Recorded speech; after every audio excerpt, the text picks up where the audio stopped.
миний би 1972 онд төрсөн. Аавын төв англи хийж Монголтон бухтих. Агуултан бухтад ээж юмнууд ах トゥ бүгд байдаг. Тэрхийн тал бугацсандаа одоо 80 гасан сайхан буураа байж байна. Яг хоо бид нар хүүхэд байхаас 8 хүүхэдтэй манайх бол амбууд. Хүүхэд байхаас бол дандаа адуу мал, морь малтай ноцолтож өсөж ирсэн. Барилддаг сайхан 5 бандтай. Сайхан барилдаад ер нь бол тэр ноцолж өссөн дөө. Айлын дээрээс 5 дахь хүүхэд, дээр 3 ах, 1 эгчтэй.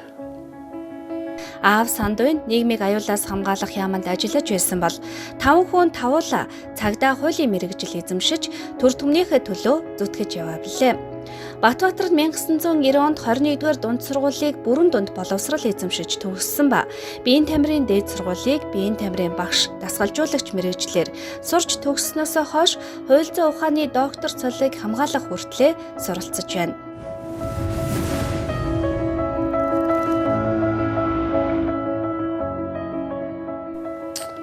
Аав маань бидний ер нь бол нэлээд хатуу хүмүүс байсан. Манайх бол бүгдээрээ хуулийн чиглэлээр үйл ажиллагаа манай ихтэйчүүд нь аав маань өөрөө нийгмийн аюулсан яманд байсан. Яг шодрогоос гэдэг юм бол тэр үед чи бол одоо 80 оны үед чи бол жинхэнэ нөгөө хүүхдийг хүмүүжүүлнэ гэдэг зөв яаж хүмүүжүүлдэг байсан тэр хүмүүжлийг бүгдийг үнэхээр туулж ирсэн. Ийм л замналтай.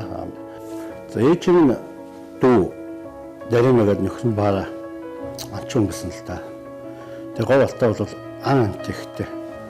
Би нэг барахтаа хамтаа тамга шунаар явж бас ан нэлээ хийдэг байсан. Өөрөө хамт орхотой тийм хүн байсан.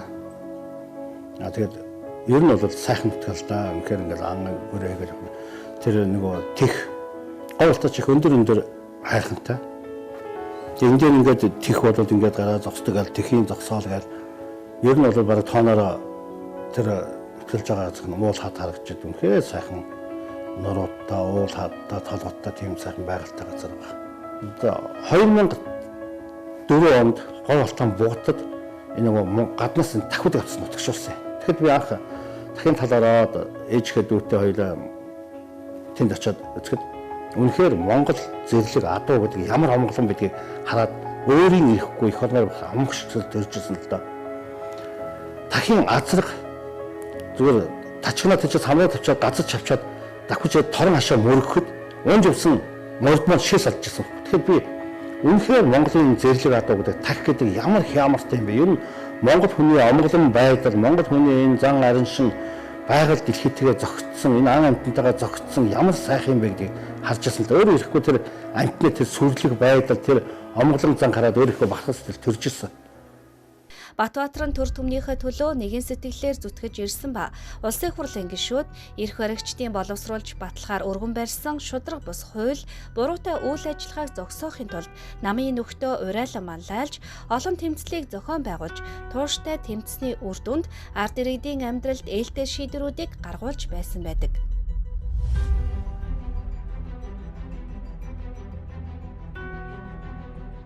За миний хувьд бол хойч болоод үнэхээр өнөөгийн шүүхийн системийн алдаатай байдлыг яаж залруулах вэ гэж бодсон үндсэн дээр нэг хэсэг хууль залуучууд нийлээд иргэдийн шудраг шүүх гэж төрийн бас суулгыг 2007 онд байгуулжсэн. Бид нар бол энэ хугацаанд үнэхээр хэлмэгцэн, хохирсон, ядарсан ийм хүмүүсийн анхан болон давзаалгатын шүүхээр буруу шийдэгдсэн 300 гаруй хэргийг төвж үнэн зөв шийдвүүлж чадчихсан. Тэгэхээр шүүх засаглалын үнэхээр алдаантай энэ системийн доголдлыг бол олж хараад энийг засаж залуулахын тулд бол маш их юм хийсэн.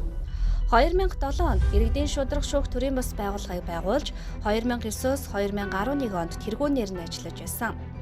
За 2007 оноос бол Батялт гээд залуутай хоёлаа иргэдийн шудраг шүүх гээд байгууллагыг байгуулж эхэлсэн. Бид нэг 20 тойл залуучууд нийлсэн байна.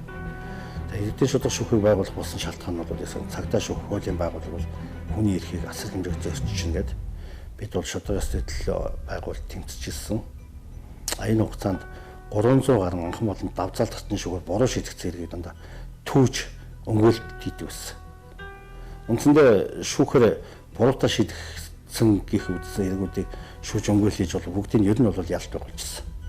Тэгээ нийгэм шударгаас их тогтохын төлөө бол олон жил тэмцсэн. 2012 онд иргэний зориг ногоо намд орсон. Яг л иргэний зориг ногоо намыг бол их шудраг зөв цэвэр нам гэдэг өнцгөөс нь. Тэгээ яг шударгаас нийтлээ ингээд тэмцээд яваад иргэний зориг ногоо намд ороод 2012 онд чинь Баянгар аймагт ус их хуралдны дэвшчихлээ. Одоогийн ерөнхийш батлагтай үзчихсэн. Гэхдээ би бол тэр аймагт ямарч хамааралгүй. Яагаад тэр аймагт нийт дэвшгэл болсон гэвэл тэнд бид нар нөгөө хууль бус шийдвэрсэн шүүгч прокурортой бол бүтэнчил тодорхой хэмжээний тэмцлүүдийг хяналтуудыг хийж маш олон хэрэгүүдийг үн зөв шийдвэрлэсэн тийм шударгаас тогтоохж оролж ирсэн. Тэр утгаараас ч гэсэн ард иргэд бол аягүй дэмжиж ирсэн. 2018 онд улс төрийн намуудыг татан буулгаж өнөөгийн бие биеэ барьцаалсан гэмт бүлэглэлийг задлаж бодлогын нам байгуулах тэмцэл өрнүүлж байсан. Мөн иргэний зориг ногоо намаас 2016 онд хийсэн судалгаагаар 97 төрийн өмчийн аж ахуй нэгж 10 их найд 800 тэрбумын үрзэл алдагдaltaй байгаа нь тухайн үеийн улсын төсвөөс давсан байгааг харуулсан юм. Гэтэл тухайн үеийн улсын төсөв 7.5 их найд байсан ба энэ алдагдал үрзэл нь төрийг бизнесийн талбар мэт ашиглаж шахаа хийдэг улс төрч бизнесийн бүлэглэлийн үйл ажиллагаанаас үүссэн тул төрийн өмчит аж ахуй нэгжид шалгалтыг шаардлага тавьж 2018 онд мөн тэмцэл өрнүүлж байлаа. Шудраг ёсыг хинч амарч чадна, хинч гоё ард түмэнд ярьж чадна.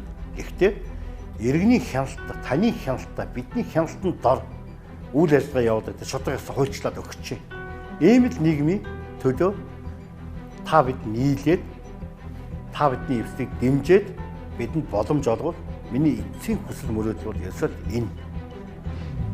Хуульч болсны минь бахархал, ирээдүйд түүхэнд үлдэх, үр хөвгтийнхээ ирээдүйд нүүр бардам амьдрах, ирээдүйд Монгол улсыг үнэн зөв шудраг төртөө байх. Энэ эрх зүйн очныг бүрдүүлэхийн тулд би хуульч болсон өнөөдрийн доктор болтлоо явсан энэ миний эцсийн мөрөөдөл юм шүү.